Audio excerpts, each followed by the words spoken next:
jumping in their car saying, I'm out of here, hitting the road. That big family dinner I was planning, put on hold.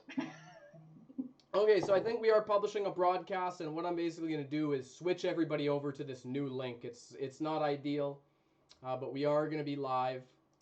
I do have this new live one. Hello, anybody who's joining us. I think we've probably got an empty room, but I am typing a new link into our old chat room.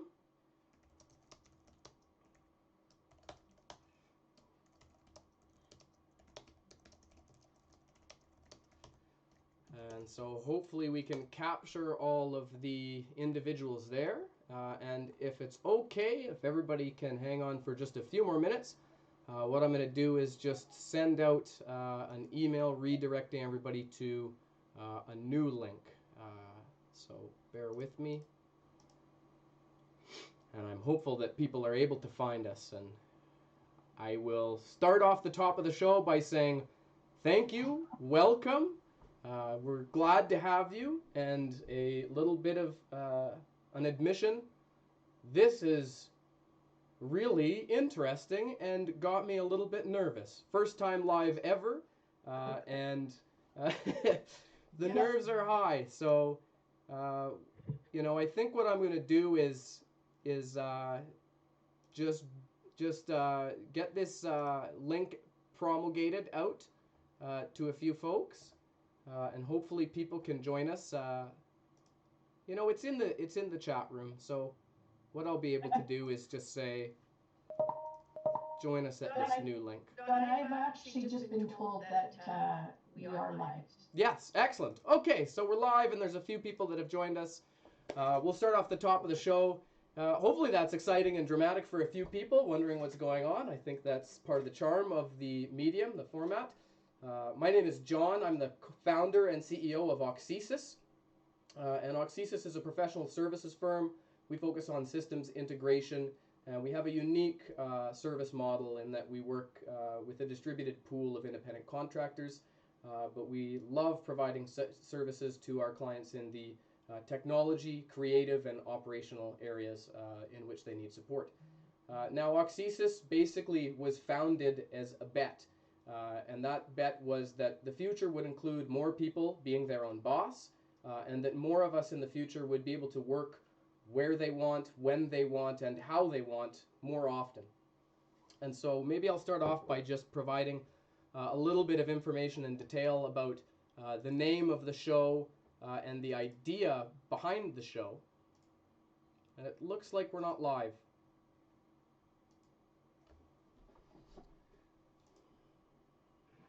Stream finished. I'm seeing it with only a little bit of data, John.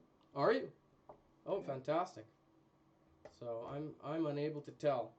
So hey, as I've mentioned, new to this game. Oh, look, it does look like we are still live.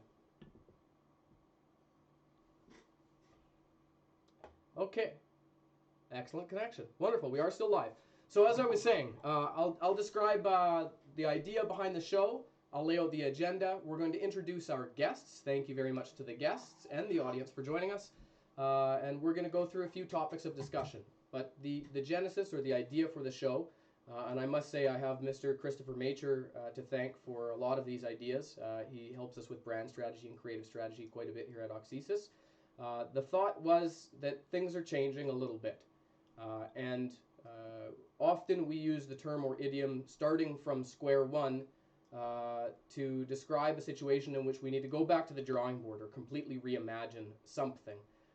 And we liked that name when we were talking about name ideas, but it didn't quite hit the nail on the head in terms of the concept of the show. And I think the thesis of the show is that we need to reimagine work, we need to reimagine professional life and career and even industry to a certain extent. But I don't think we need to start from scratch. I don't think we need to scrap everything and start anew. We maybe just need to change the shape. So that's the Auxesis thesis, or at least my personal thesis. And so that's where the name comes from. Circle one. We're not starting all over again from scratch, but we're maybe just imagining the shape of work, leadership, professional life, industry, and these ideas. So that's the show. Thank you very much for joining us. The theme is work and leadership in the future, or the future of work and leadership. And I'd like to start off the top of the show by introducing you to each of our guests. First, I'll introduce their name and their role, and then they'll have a moment to describe their day-to-day and tell us a little bit about what they do. So I'm going to start off with Mr. Darren Fast, who is the Director of Partnerships and Innovation at the University of Manitoba, if I'm not mistaken. Correct. Excellent. So Darren, why don't you take it away and tell us a little bit about your role and your day-to-day? Perfect. So what our office does for the University of Manitoba, and we also do it for the University of Winnipeg and Brandon University as well, is really two things. We take inventions that are created through research and we try to commercialize them. So we try to move them out of the university into the community and hopefully to create some value. The second thing that we do is work with companies primarily in our community, but around the world, who have challenges that could be solved through partnership with researchers.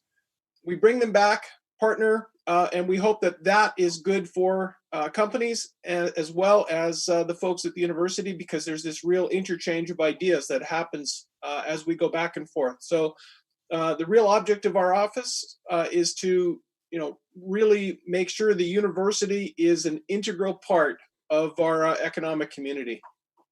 Excellent, excellent.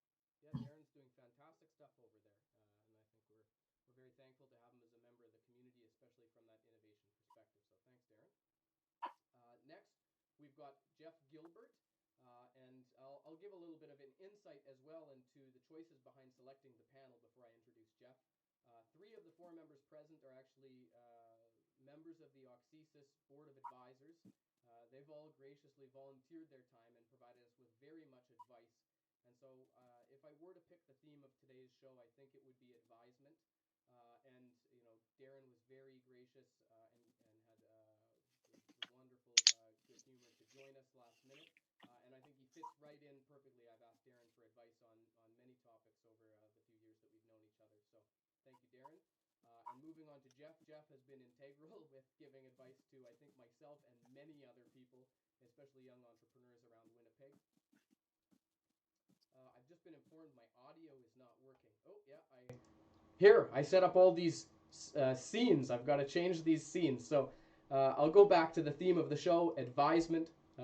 Three of the four members here, Karen, Jeff, and Chris, I'm fixed, are on the board of advisors for Auxisis, and they've graciously volunteered their time and advice as Auxisis has grown.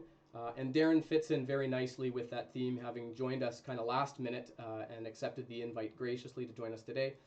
Darren has been given myself advice on many occasions, and I know he's also given many others valuable advisement in their businesses and their operations over the years. So thank you, Darren. And that leads us to Mr. Jeff Gilbert. He has been one of the most important minds in our life at Auxisis, but I know that he's also provided many other entrepreneurs, business owners, leaders, and professionals around Manitoba with advice and advisement. And so Jeff is the principal at the Office of the Auditor General, so maybe I should stipulate that Jeff provides that advisement mainly for fun, he tells me, but maybe, Jeff, you can tell us a little bit about your role and a little bit about your take on and your interest in talking about business with folks. Sure. I have a couple different hats that I wear. I'm a principal at the Office of the Auditor General of Manitoba, where I largely conduct investigations, misappropriation, misallocation, inappropriate management, or anything that's allegation-based. So that's my most normal job. But for fun, I teach auditing at the University of Manitoba. I also am a contractor with CPA Western School of Business, where I facilitate workshops and write case studies. I'm also a member of a couple not-for-profits on the board of directors, as well as I do some work with entrepreneurs. So professionally, by background, I have a master's degree in accounting, and I'm a CPA, CA, with a whole bunch of other acronyms.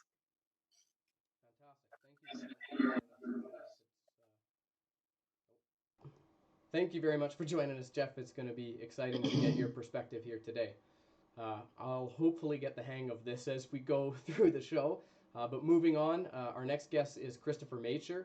He's been super integral in helping us out with everything from, you know, the idea of the show to a lot of the communications, both on Oxysis projects and with client projects.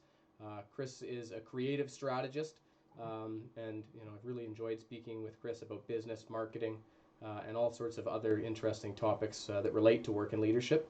And so, Chris, maybe you can describe for us and for the audience your day to day and your thoughts on work and leadership. I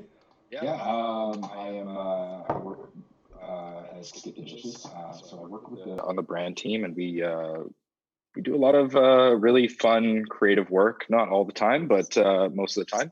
And you know, my job is really just problem solving. So looking at a business problem and how creative can move the needle on certain things, whether that's customer perception or actual, you know, impact on revenue, any of that kind of stuff. So we love to spend time brainstorming and stuff like that. But at the end of the day, really, I'm just a writer. And you know, the idea of leadership, I think, is interesting when it comes to creative, because we are just a totally different breed of people for the most part, and so there's a lot of different considerations when talking about these business concepts when it comes to creative teams.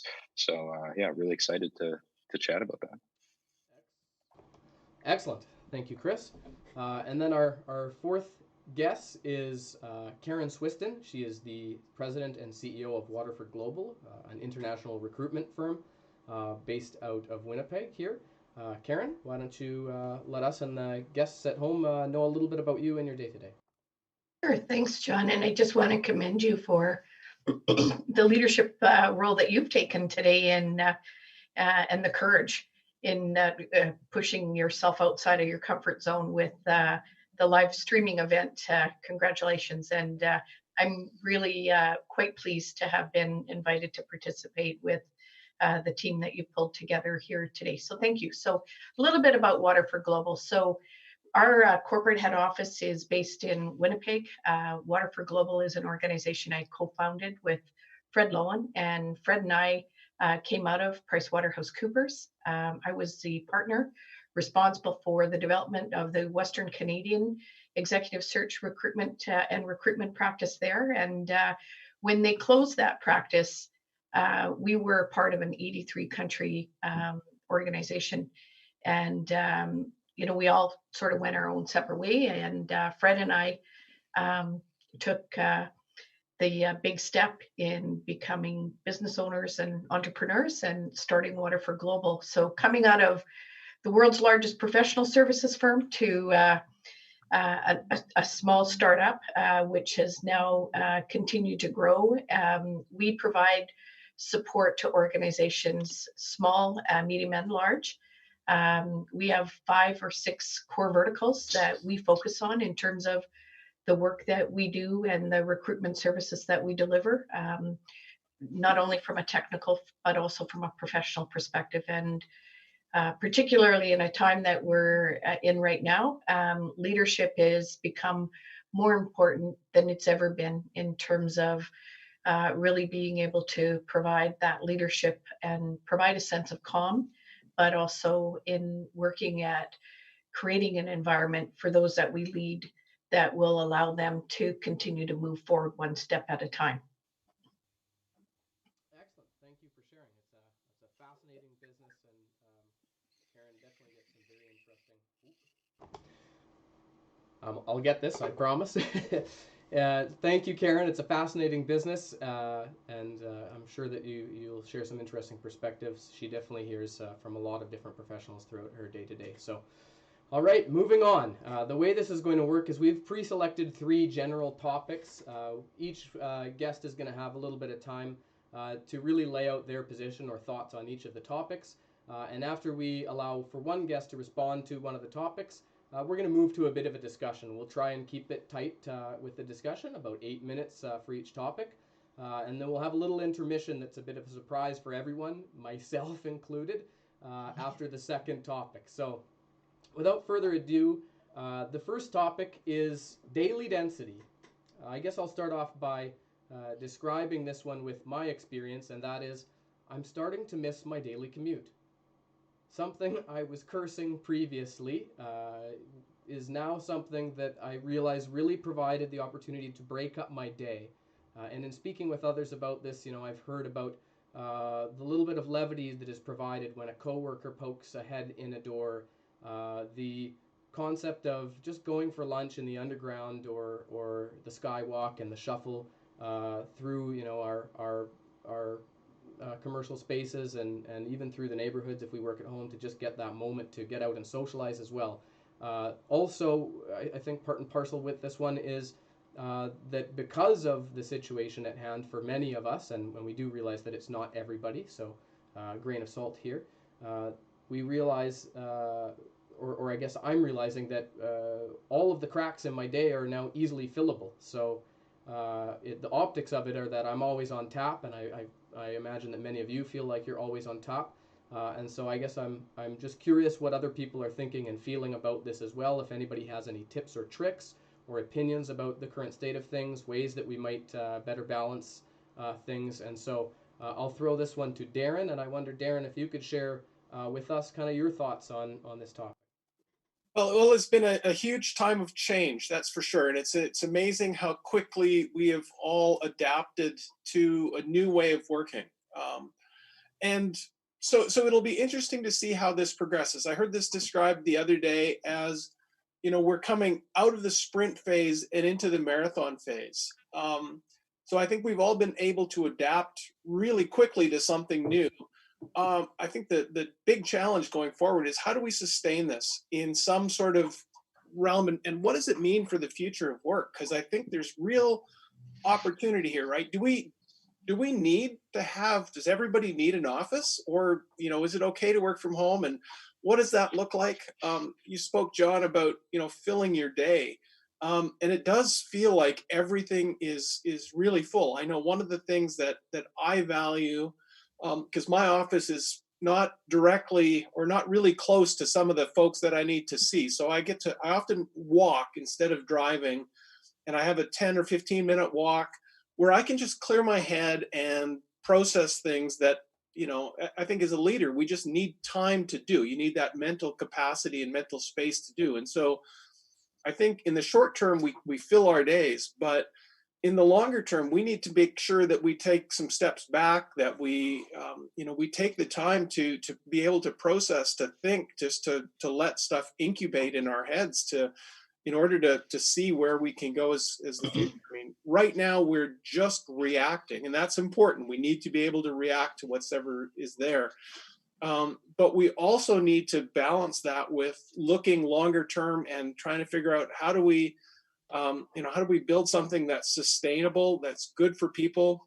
Those personal interactions that we have, tools like Zoom and other video conferencing things are fabulous, but they are no substitute for, building those relationships. I think we're able to use them because we have these relationships. And I think it's really, it's an interesting time. And I think there's a huge potential there in getting it right, because I think, part of what we do in at the University of Manitoba, I mean, we're isolated from all the other cities, right? So I think the new world, we probably have some immediate advantages. We can catch up to people because it doesn't matter where you are, right? Because if everybody's working from home, location stops mattering. But I think there's going to be some balance there, and going forward, and I'm really curious to see what that looks like, and I'd love to see what other people are thinking around that as well. Excellent, thanks, Darren. Is anybody in the group resonating with anything Darren's saying? Want to throw in some thoughts there? Yeah, Darren, actually, I find it interesting. You mentioned that, like, taking that time to think. I think it's really important, and in this new work from home scenario that we're all kind of experiencing, I'm personally finding that most of the, like you're saying, John, the cracks that can be filled, it's all very deliverable and or action item based, right? And taking that time to think about these things, usually in the normal work setting, would have happened by face-to-face conversation. And so we don't really realize that time to have that deep thought or that deep work, or, really like exploring things and intentionality of that, is really easy to slip away when you're so focused on your Slack channel that is constantly saying, oh, we need this fire put out, we need to do this. And I think that's, finding that time to really think deeply about these problems is the only way that we're all going to find solutions. Does anybody?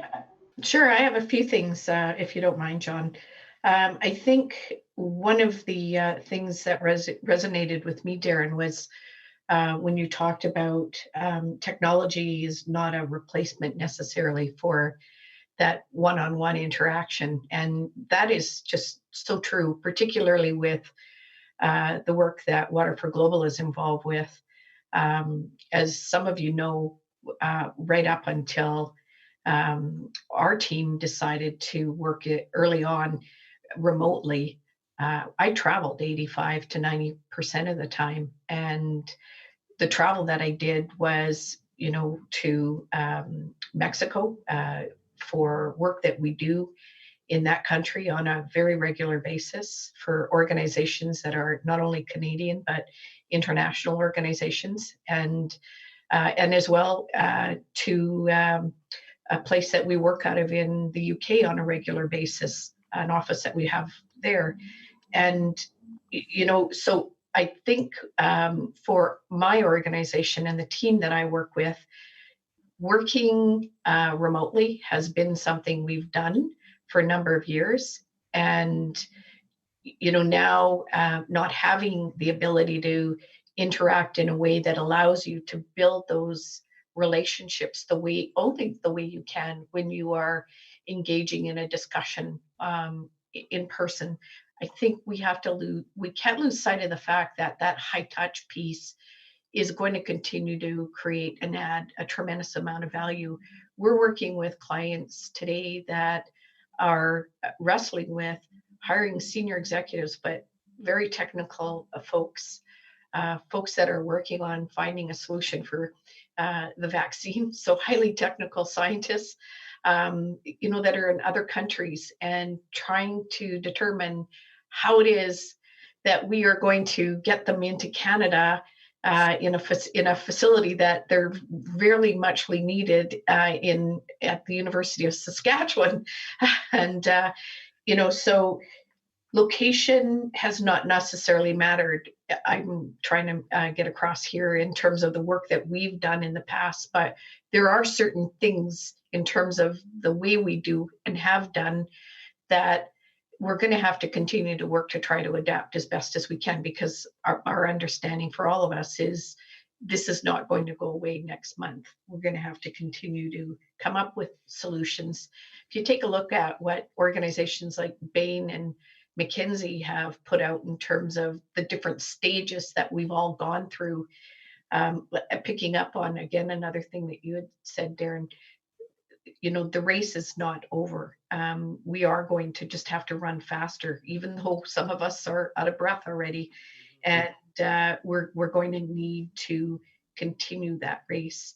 And it's those that will have the drive and the energy to continue that race that will win the race. Jeff, I wonder if you've got an interesting perspective. I feel like you might have a completely different viewpoint than the rest of the gang. Would you mind letting us know how you feel about the dense days? Well, I can speak to the current environment that I'm in. What I previously had done was facilitate workshops for CPA, and those were all canceled. So I went from a very busy calendar to a not as busy calendar. On a personal front, my wife is a physician. And so her battles and what she's facing is actually super interesting and very, very difficult.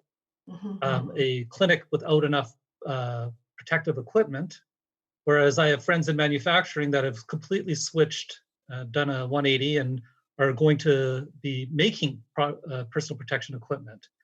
But also what that looks like having small kids. So having small kids at home means if you have a primary care physician who's literally front line, what is the biggest priority? And I'm not talking about me as a family, I'm talking about basically for all of society. And it's for my wife to go out and work and for me to be with the kids, which means my work productivity will decrease, which then affects communication, i.e. I need to go and talk to my boss and be open and honest about what my current environment is. And that has a trickle-down effect to my team, to the work that I'm doing, to deliverables and timelines and what have you. And of course, philosophically, you want to put on as brave a face as possible, especially when there's kids involved. And so the attitude that I want to take is one of positive attitude, foot forward. We're going to have exercise time, we're going to have learn time, we're going to have fun time, even while internally there might be a little bit of panic occurring. Jeff, I'm almost pining.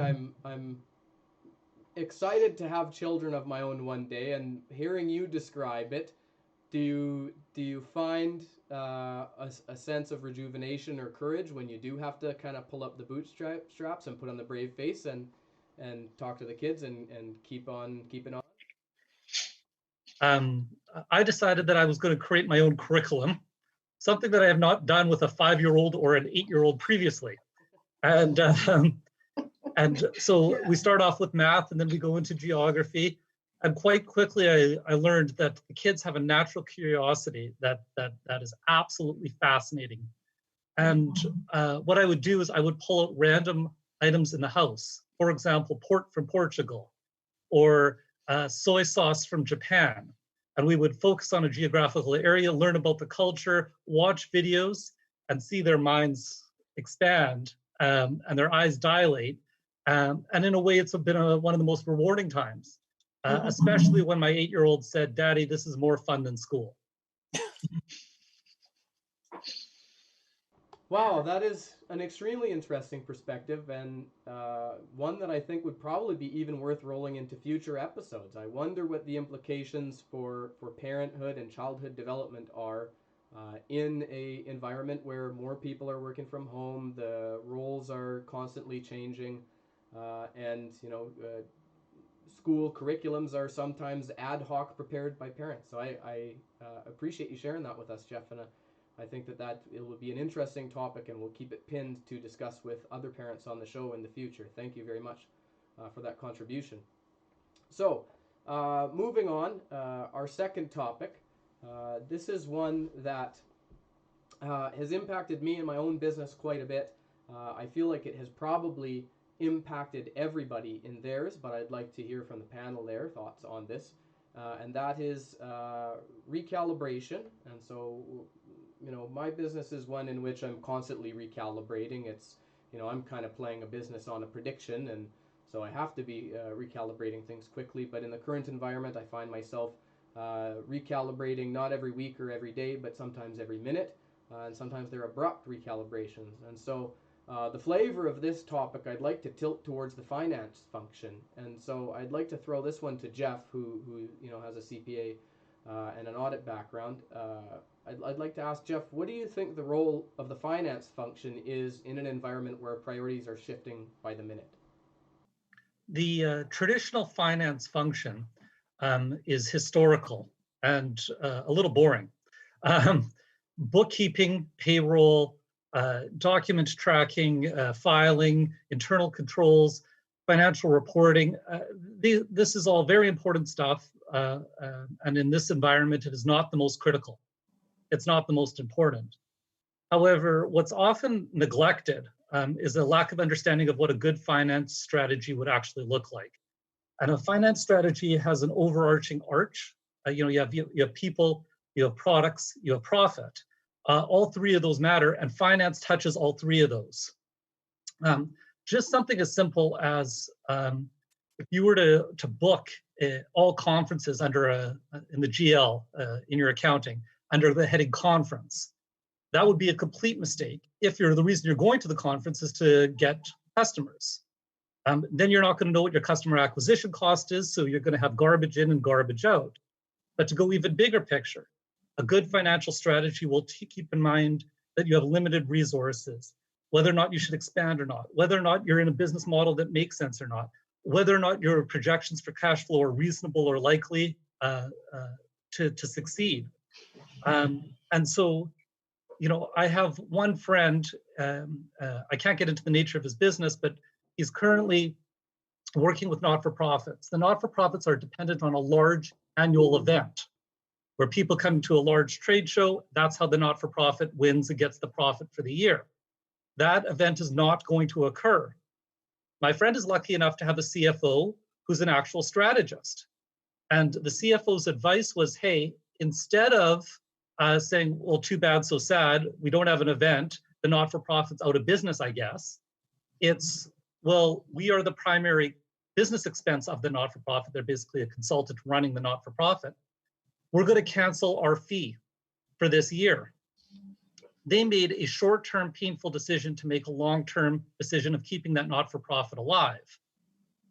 And this is where I'm trying to tie in the role of a financial role of not just being bookkeeping and payroll, but instead being a strategic advisor, instead looking at KPIs, deciding which KPIs actually matter, and live acting in concert with your leadership team to make decisions is the proper role of a financial strategy. Very interesting take on the finance function. I wonder, I know there's at least one other entrepreneur, and then I imagine Darren and Chris as well have some interesting perspectives. Does anybody have anything there they'd like to chew on? The thing that jumps out for me is it's really about having some, you know, some surge capacity and really that whole resilience piece, right? I mean, you have to be able to pivot quickly, and you can't be so, you know, so lean that you don't have the means to be able to do something. I mean, I think we're seeing organizations that, you know, where everything was super lean, they might struggle because their supply chains have been busted up. Their, you know, their whole process is suddenly it breaks because it's so rigid. And we're seeing this, you know, personal protective equipment, right? The supplies aren't handy. There's only one supplier in some cases. So I think this whole idea of, and I think this is where the future is heading. I mean, we're going to have, you know, perhaps more backups, you know, and so we have a more resilient society and organizations. And I think that's really important for organizations to think about how are we resilient enough so that when an event like this happens, that we can be okay. We don't know what it's going to be, right? Who knows what the next big thing that bumps our society is? But we need to remain resilient and flexible and be able to adapt. And I think that's one of the key things going forward that we have to think about is how do we stay resilient? Absolutely, Darren. Lots of great lessons here for all of us. I'm wondering, I'd like to maybe dig into the reporting and those requirements a little bit more, and maybe pick Jeff's brain for a moment before we move on to the next topic. We talked about the instability a little bit, and I guess to just be open about my business is young, and you know, we're growing, and so one of the most difficult things for me has been to forecast. And you know, my cash flow and my revenue stream is getting more and more reliable by the day, but still it's volatile in nature. Some months are great, some months are not so much. And so, you know, when I look at my trend line over the year, I'm in a fortunate position to see a bit of a spike right now, but I struggle to understand what is noise and what is signal. And so, Jeff, I wonder, are you seeing or hearing anything in the industry, given the recalibration and this doubling down and trying to get a handle on cash flows? Are there any techniques that you're seeing folks employed to feel like they are able to return to more stable footing, at least in terms of having a solid understanding of their financial state? I'm working with an entrepreneur right now. This entrepreneur had a massive test being given to them by a large international company. So this large international company, here's this software upstart type company, and it's like, okay, here's $100,000. We want to do a test, and then they got a phone call saying, we can't even get you across the border, so this test is going to be on hold. He then reaches out to a whole bunch of developers and realizes he could pay for 20 cents on the dollar to what it would have cost pre the crisis to get some excellent development going. And he calls me up and he says, hey, do I take the money, which was prepaid by this large company to run this test, and use it to do cheaper development? Or do I hold that cash back in a reserve and no matter what, don't use it? And this is the large questions that need to be asked. And this is what Darren was talking about in terms of, do you innovate, do you pivot, and how do you go about doing it? Mm-hmm. And so, one of the things that Darren had mentioned was, okay, well, do we have backups? What's our resiliency like? So my immediate question is, do you have a line of credit? Do you have a credit facility? Or do you have access to other investors or other cash flow means? Or could you pivot and run the test, but run the test in Canada instead of in the United States because of the time? And so this is where finance needs to thoroughly understand the business. In other words, it's not always X equals Y. It's you need to understand who's the people, what's the motivations, what's the customer, what's the mission, what's the vision, what's the short time frame like, and what's the long time frame like. By the way, this individual didn't even realize that there could have been a credit facility option yet. And I'm like, there for sure is. And furthermore, there's government programs that, as you know, are being created live right now, some of which could have provided him with access to backups and to further resiliency. And so the answer, of course, as with everything, is it depends. And the answer in terms of projections, I actually don't really like projections all that much. I don't put a lot of weight in them. What I put more weight in is plans. So in other words, what do we know currently? What is our best guess? And how do we get there? And that involves integrating marketing, operations, productions, HR. If you ever try to do this with the wrong people in the room, it's going to be a disaster. And if you have the wrong product, it's going to be a disaster. And it's the same thing with the financial strategy. And just to tie in another thing of the way my brain works with this, a financial strategy could literally we have our own products that we're producing. So when we produce an operational plan, that's our product. When we notice that revenue is not being maximized, that's our product. Or when we notice cash flow problems and we come up with a solution to those cash flow problems, wait on your payables, make sure that you collect early, have a deposit first, whatever it might be to help manage your cash flow through, that could result in resiliency through a crisis. Wow, all fantastic points and fantastic advice. I could definitely see that being applied in my own business. I hope maybe some of the viewers at home can imagine ways to consider Jeff's perspective and help them make better decisions, or put great groups of people together to support and enforce that resiliency. So I think what we're going to do now, I should maybe ask Chris his perspective on this one. I should definitely ask Chris. I'd like to get in the habit of throwing to all the guests. What are your thoughts on the current situation with regards to the financial function in the org? Well, let me just preface this with, I am not a numbers person, I'm a writer. So, but what I can speak to is the other side of this and what that looks like when you're faced, like a company is faced with those problems, and what the consumer sees out of all of that. And generally, the rule of thumb is, at least in the marketing function, as one of the things that Jeff was mentioning, is you have to spend in effectively a recession. It's going to impart confidence in your audience as far as this company is still going strong. It does have to be a lot more intentional, but at the end of the day, you can't, with certain brands and certain products, now is the time to sort of shut up and sort of take a back seat to things. But there are most products out there and most brands out there right now is the time to really recalibrate how you're getting that share of voice, how you're reaching your customers, the effectiveness of all your communications. And at the end of the day, developing that does take some cash. And you had an interesting point about making a long bet, I was recently reading an article about a marketing agency that was arguably creatively not a strong firm.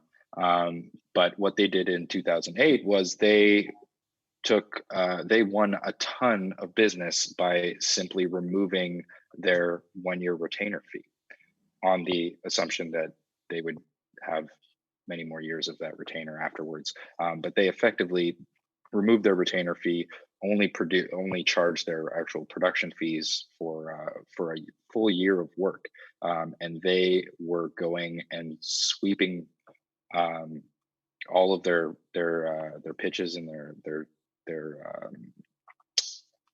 EOIs, and they were really like out competing all of these agencies that are, you know, factually much stronger creatively, and who have much better background and much more experience in creating stuff that really resonates and is really great, like effectively art. And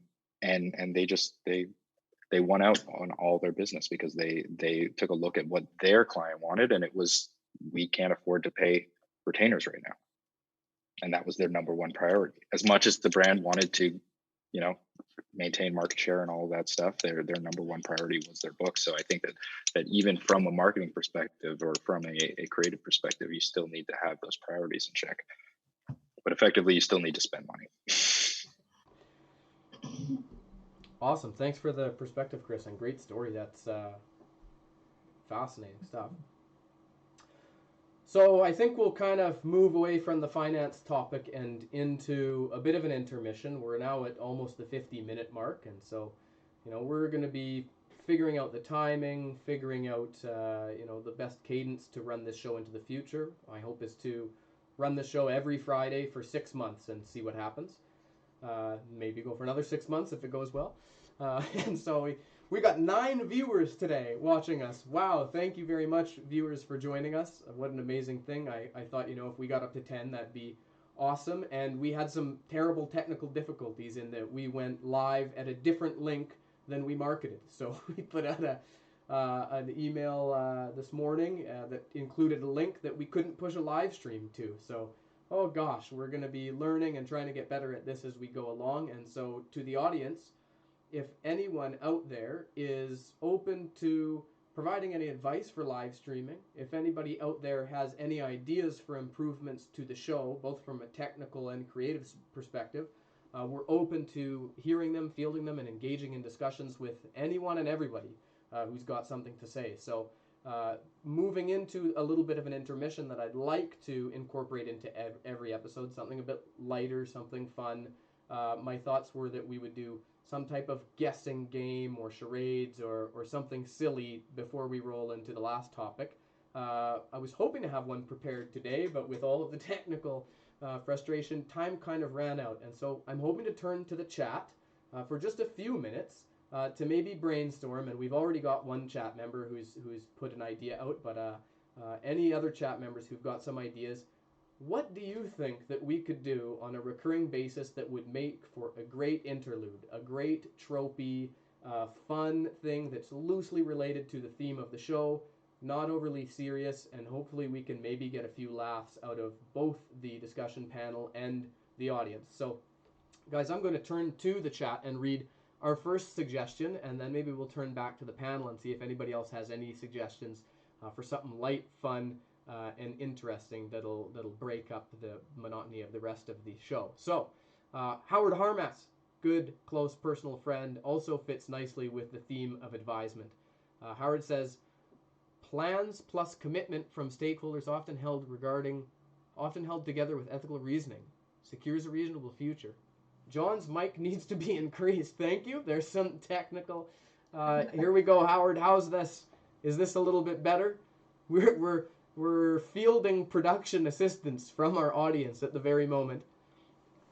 Is this better, Howard? And do you have any ideas for a fun, tropey interlude or intermission that we can run and stick with on a recurring basis? Maybe I'll turn to the panel as well and see if anybody has any ideas. Have you seen anything or anything that we could take and make our own that might be fun? I mean, right now the news, you're going to get much of the same. So I don't know if news is going to be the best right now. Definitely. I wonder anything that you've seen on other talk shows or comedy shows that just tickled your funny bone. I'm trying to think of my favorite talk shows and things that Conan used to do. Conan used to do in the year 2000, and then he'd cut out like someone's lips and somebody would speak behind George with a mouth or something. These are the types of things that we might be able to pull off and have a little bit of fun with here. Anybody have any favorite, skits or tropes from talk shows or late night comedy shows that they enjoy?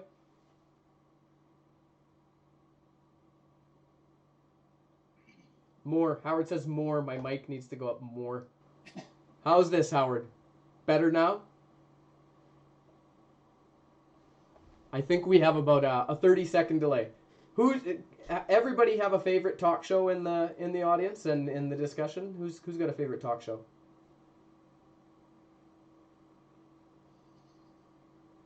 I guess the comment I could make is really haven't had much of an opportunity to dial into anybody. That's continuing on. Let's rewind 10 years though. What was your favorite talk show 10 years ago? There we go. A race to the coolest background could be one. Anybody have a favorite talk show? I guess the idea is I think we're all kind of stuck in the current environment. It's like, can we break out of that for a moment and get a breath of fresh air? Who's got an idea of a favorite talk show or show that they've really enjoyed from the past that's completely, maybe not something they've been watching lately? John, this is not an answer to your the current question, but maybe one from behind. But maybe, and I just talked with Chris Change's background, and so maybe it's sort of something creative. Like here's how to, do something silly, like just like to create something. Like everybody, quickly has to sketch out something and throw it into the chat or something like that. I was definitely thinking about the sketch thing. There's a new video chat app called House Party, and so me and some friends have been playing it, and I think a bunch of people have been playing it. And there's like a game where you have to guess what the other person is sketching, and so we might be able to do something like that. Anybody else got some ideas? I think Howard has an idea too. Oh no, he just says don't do pranks; it'll undermine trust.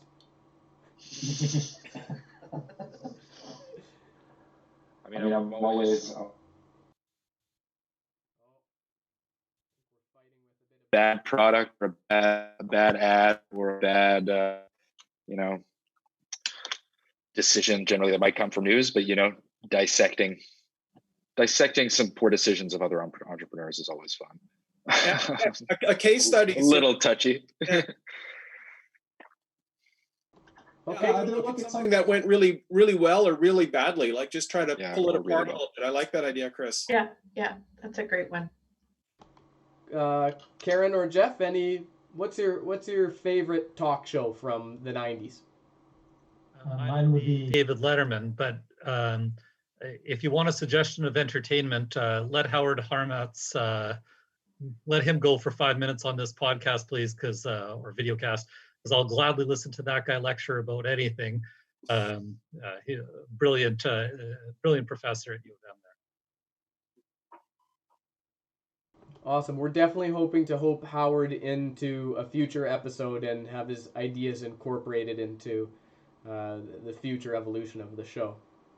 Karen, any favorites? And this is in relation to supporting the folks that we're working with in terms of the teams that we're involved with, educating, children on our own, and trying to balance and juggle, work-life balance more than ever before. So, I'm seeing posts of people that I know that have young children. We have people in our own organization that have young children. So maybe a session on how folks are dealing with, and not only in terms of creative ideas on how to keep children educated and motivated, but things that will help the parents that are under just that much more stress with having to balance everything that they have to balance in the environment that we're in. Because I think at the end of the day, it's all about support to one another and leadership. Awesome. I think those are great ideas from everybody. There's one more from the chat, and I think combined with what Karen has just kind of spoken about and started to sketch out, I think an idea that Howard put out probably is going to link up with both Karen's idea and the last topic for the show. Someone else just joined us. Alessandro says to add to Chris's suggestion, good or bad entrepreneurial or marketing decisions in dealing with modern pandemic concerns. I think that's a great one, Alessandro. Thank you very much for the suggestion. To outline a little bit of more the idea behind Circle One, we're hoping to steer clear of the 24-hour news cycle. We're hoping to steer clear from the statistics and current ideas. I imagine that we're going to touch on them, that the current environment is going to influence the way that we're discussing some of the topics.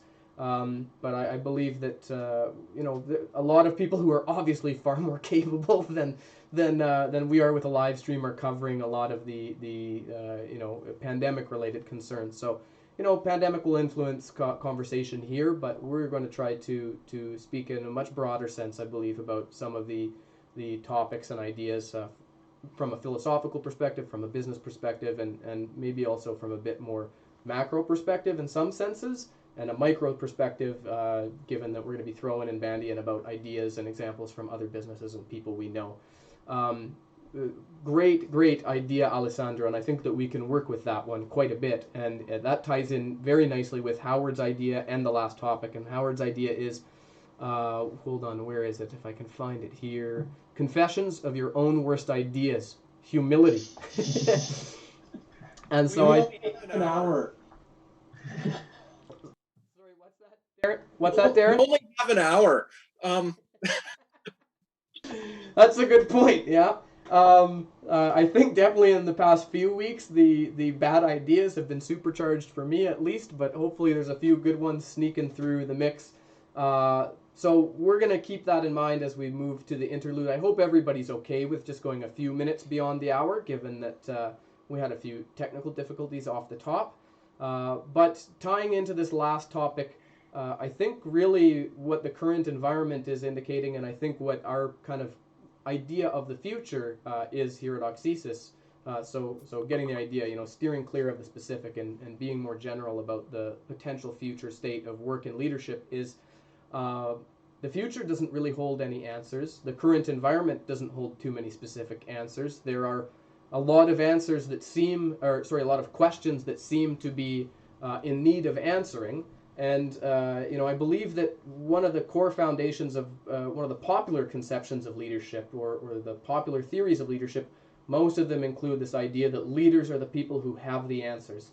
And so I wonder what the panel thinks about, and what the audience at home thinks about leadership, what it means to be a leader right now, and what it means to be a leader in the face of not having the answers, and maybe even not having the answers that other people are demanding. So I'd like to throw to Chris and get his take on that. I know he works in a medium-sized organization, and so I imagine there might be a fair number of questions being asked and a fair number of answers being demanded. Chris, do you have any ideas on what it means to be a leader right now? Yeah, this is one I've been thinking about for a while. I mean, I am no means at the career level of the rest of the panel. So I experience opportunities to be a leader as well as interactions with my leaders. And one of the things that I'm seeing a big change in right now, it's not actually necessarily because of the stuff. It's actually more just because of the structure of work. I'm starting to see a big organization that titles don't matter so much or anything like that, but I'm really starting to see a difference between a director and a manager, and the need for those to be separate. I think is really increasing in this time. I mean, when you have that stress, outside stress being put on personal interactions that's happening right now, you need the personal management and the people management to be separated from the directorial management, because they just take up too much brain space. And especially in a time like this, doesn't have the time to think past their nose, because of all the management and people issues that are arising. It really can cause problems. And what Darren had mentioned there with deep thought and deep work, I mean, it's going to take time for these people in leadership roles to understand the situation, to navigate, to make a best educated guess. And the best outcomes that can come out of that are two things. Whether it doesn't really matter whether your best guess is right or wrong, it's confident in your decision and then trust in your team to execute on that decision, so you can keep thinking about the next thing. And when you have people in that equation, the management of people and teams and relationships there, that can get really messy. And so that's my big thing, is I think there's going to be a big shift in focus from people who are there to manage and people who are there to create or link work to vision, and to have that long-term vision, because it's becoming, or at least I'm noticing, that some people are really struggling with doing both at the same time. Absolutely, super interesting. It's very interesting to hear that take, and discussing things with Chris from a creative perspective, and especially from a perspective with maybe a farther reaching vision. I know that maybe Chris and I share this in common, that maybe we're stretching in how far down the horizon we're often looking.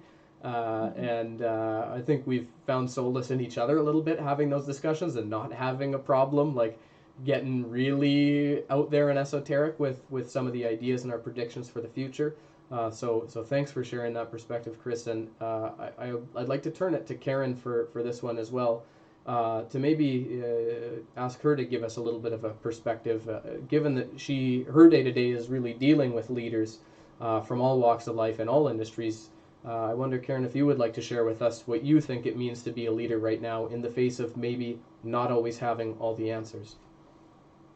Thanks, John. I think, sure, leadership in terms of my own view is not always about, a big personality or charisma. I think in the environment that we're in today, more than ever, leadership is about service. And, hanging on to some of the common practices around leadership is still really important. But I think those today that are leading small to medium-sized organizations are actually serving all of those who are part of that organization. So helping the troops more or less remain calm, focused, and also providing them in turn the ability to really have something to hang on to, depend on. I've been reading a lot recently about service, and a lot of it has resonated with me, but it also confirms what I have experienced over the years in terms of leadership. And some of the concepts that have resonated with me that I've been practicing and also experiencing have been things like having to care more about others than you care about yourself right now. I don't know if any of you have really experienced or found that as of late, having increased with the intensity of what your days look like, but also having to get up earlier than you want to get the things done that really need to be done. I think people who know me in particular know that, I used to do the opposite, a little later start, but a longer day. And And another one is really having to find the courage to make the call that you're afraid to make, and sometimes to take the call you're afraid to take. We've had a ton of different experiences over the last month, and it's really allowed us to see the leaders rise in some of these organizations that we've had relationships with for 20, 25 years. Having to give more than you get in return right away. And I guess one of the last ones that I want to focus on for the purpose of the discussion today are really having to keep moving towards the goal of your organization, no matter what is in front of you, and really giving people the courage to, and the belief that you as an organization can achieve what you've set out to achieve. So we're in challenging times. I know, John, that's not what you want to focus on, but we're all being pushed outside of our comfort zones. But we all need to be strong and accept the challenges and drive through them to enable us to be able to face those challenges and emerge in a fashion that's really going to give us a greater level of confidence, but also strengthen the organizations that we're part of. Fantastic. Thank you so much, Karen. I wonder if any of the group has anything to riff on there before we close things out. The theme of service, especially. Yeah, I would just add a little bit to that, Karen. I think, yes, we do need to be strong, but as leaders, I think we also need to be vulnerable and let people see the human side of us, that, you know, we're struggling with this, the whole pace of change as well. You know, we're not letting up. We're still there for them. You know, but and sort of, I think it's a real opportunity right now to sort of build that next generation of leaders.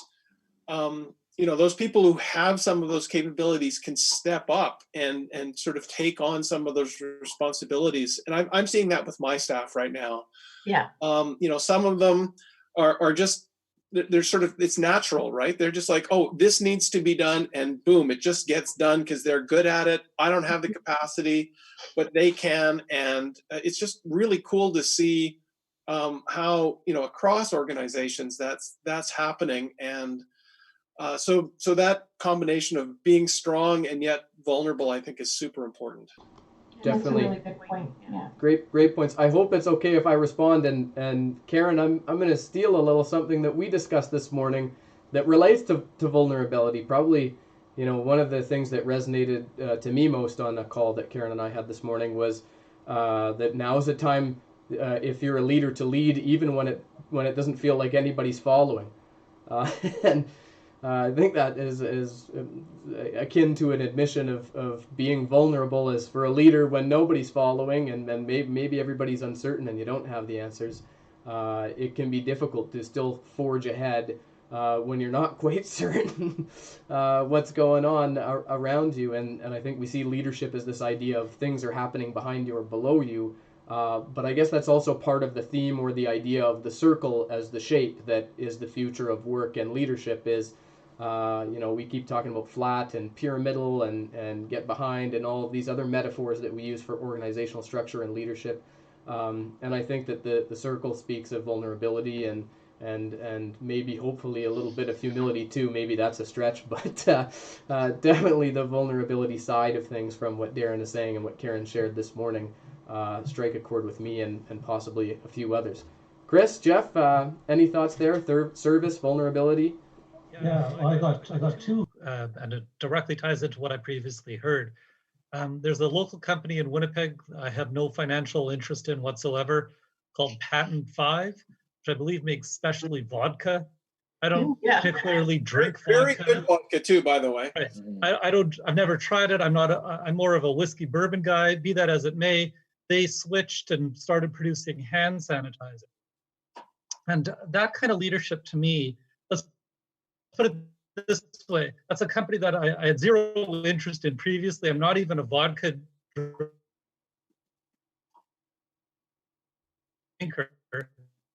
I made a mental note for their efforts. And the other time, the example, Jeff, I'm sorry to jump in. I was into a teacher. Jeff, I wonder you buffered for a moment. Can you rewind just maybe 30 seconds for us? And my apologies for jumping in here. No problem. So Patent 5 was the example that I was providing where they switched hand sanitizer. Even though I'm not really even a vodka drinker, I just think that they provided extraordinarily local leadership. And the other example, these are very tough times. And when I got the email that a workshop that I was supposed to facilitate got canceled, That's a direct hit to my pocketbook.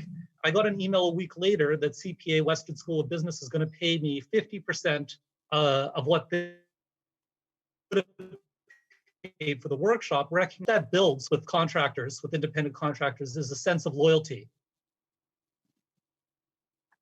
In other words, if I have two opportunities, a company X didn't treat me as well during a time of a crisis,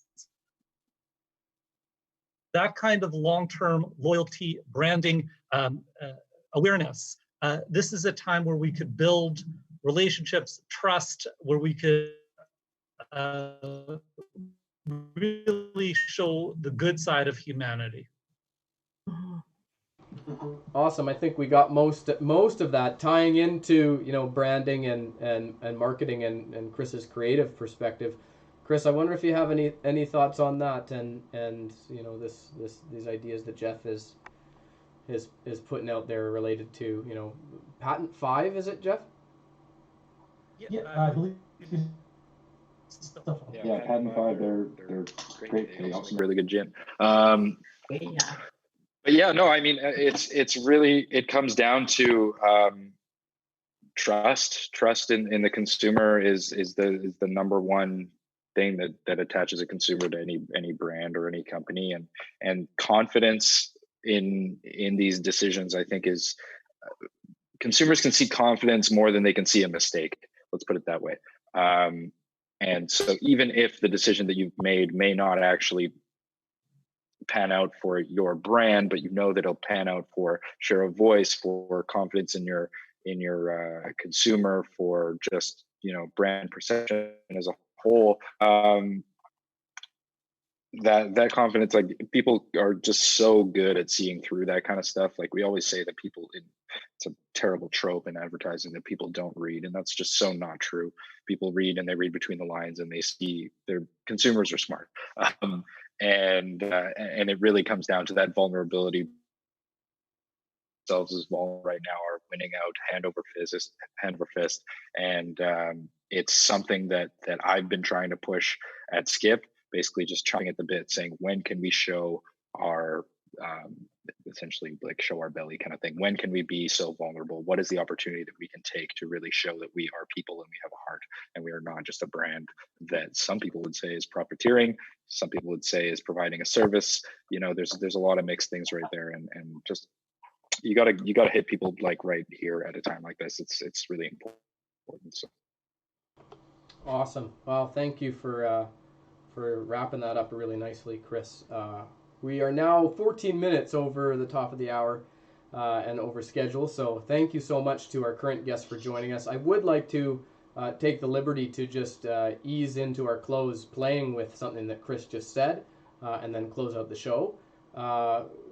What Chris mentioned about the silly advertising trope and people actually being far smarter than, I think, you know, typical advertising discussion or typical marketing discussion, or even, you know, the typical mainstream media admits of, is I got a theory myself, and there's a field of psychology. I'm quite interested in psychology. I know a few of you in the discussion and possibly at home are as well. Is this effect called the Dunning-Kruger effect, and it basically is this cognitive bias. Jeff, I know, loves cognitive biases. Maybe a few of you at home are interested in this type of stuff. But it's basically a propensity for people to overestimate their abilities. And so if you take a sample size large enough, what happens is, on average, people think they're better than the average at most things. So, for example, 80% of drivers think they're better than average drivers. And the common response, and I think the common position in psychology, is that people are overestimating their abilities in certain areas or fields. And I often, you know, in my business and in life, like to kind of flip ideas on their head and explore them from a completely different perspective. And frankly, I think the Dunning-Kruger effect is there, but I think the interpretation is perhaps wrong. And I think what might be a more accurate interpretation is that the rest of the pack is just far better than we're giving them credit for. I think that when you really get to know a person, and it takes a long time to get to know somebody, my experience has always been they will amaze you at every turn. Every person from every walk of life, the more and more that you get to know about somebody, the more and more you realize, oh my gosh, you are brilliant in your own special way, and it's so interesting. So the Dunning-Kruger effect, I think, from my perspective, is a little bit backwards in the interpretation, and that it's not that that we're overestimating our own capabilities. It's that everybody out there is brilliant in a certain way, and that when we look across a variety of fields, that there is talent and capability in every corner, and it just takes a little bit of time to notice it and really grapple with it properly. So, I mean, I guess thank you all for your time. I think this is a good example of exactly that. We've gotten some time to really pick your brains and get your thoughts and your perspective. It's been obvious to me the value that you provide to myself and to others on a recurring basis. So thank you all for your service in the narrow community of Winnipeg, the broader community of Manitoba, and around the globe in many cases. I know that all of you guys are far-reaching. And I would like to kind of close off the show with an admission and hopefully a promise. The admission being, today's show was very focused on a number of people's experience who have the luxury of being able to work from home in the current environment. And we know that that isn't everybody's experience right now. And so I'd like to tip my hat, and I hope we can do this collectively, to the frontline service workers and to the healthcare folks and to people around the world in industry who are going to work every day and making phenomenal commitments to keep the wheels turning and keep us all safe and healthy, and to make strides in business and life and progress, not only for their communities but for also humanity as a whole. So maybe we can close off the show with an entire group thank you to those folks, if anybody here wants to join me in that. Thank you. Great, thank you. Thank you. Excellent. So the typical stuff, I don't really know how this goes. I think it's like, share, subscribe. We'll be back next week, hopefully at noon, maybe at 12:05, and we'll be putting the recorded versions of these live. I hope this was recorded. I'm not sure. And we'll get the hang of it, and we're going to make a commitment to be better. And also looping into that other promise, we're hoping to get some folks on the show who have that frontline experience, who maybe have that manufacturing experience, or the different needs or requirements of going into work every day. So stay tuned to the future of Circle One, and feel free to reach out if you'd like to contribute, be a part of it, or you have any suggestions, comments, critiques. And please join me in thanking our guests for today. Thank you, everyone. Thank you, John. Thanks, John. Thank you. Yeah, thanks. Over and out. Have a wonderful Friday, everyone. Yeah, happy so much. Yeah, take care.